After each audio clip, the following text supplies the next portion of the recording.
YCP నేతలు కార్యకర్తలు అరాచకాలకు కేరఫ్ అడ్రస్ అని టీడీపీ నేత మాజీ మంత్రి దేవినేని ఉమా ఫైర్ అయ్యారు. ఇబ్రహీంపట్నంలో పెళ్లికి హాజరయ్యేందుకు వచ్చిన వైసీపీ అధినేత జగన్ తన అరాచక శక్తులను రోడ్లపై అంతరాయం సృష్టించేందుకు వదిలాడని ఆరోపించారు. జగన్ పర్యటన సందర్భంగా మద్యం మత్తులో రహదారిని నిర్బంధించిన వైసీపీ శ్రేణులు సామాన్య ప్రజలకు ఇబ్బంది కలిగించారని దుయ్యబట్టారు. ఇవాళ ఈ దొంగలంతా కూడా మాకు తెలియదు, నాకు గుర్తు లేదని మాట్లాడుతూ ఉన్నారు. ఇవాళ ఏదైతే న్యాయస్థానాల ముందుకి పోలీస్ యంత్రాంగం కూడా ఎన్ని వేల మంది చనిపోయారు వీళ్ళ నాసిరకం మద్యం అనేది న్యాయస్థానాల ముందు ఉంచితే ఈ దుర్మార్గులకి బెయిల్ వచ్చే అవకాశం కూడా ఉండదు, వాస్తవాలు బయటకు వచ్చే అవకాశం ఉంటుంది.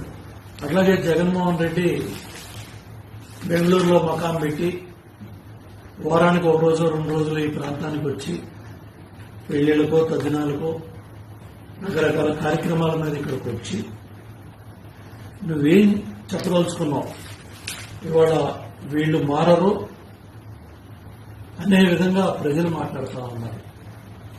నువ్వు మైలవరం నియోజకవర్గం ఇబ్రహీంపట్నానికి వివాహ రిసెప్షన్కి వచ్చి మాజీ మంత్రి జోగి రమేష్ ఇంటికి మీ అరాచక శక్తులు వైసీపీ ముసుగులో ఉన్న అరాచక శక్తులు సైకిళ్లని నడి రోడ్డు మీద పడేసి విరంగం తాగి తందనాలాడి ఒక అరాచకాన్ని సృష్టిస్తా ఉంటే ఇదేనా వైసీపీ బ్యాచ్?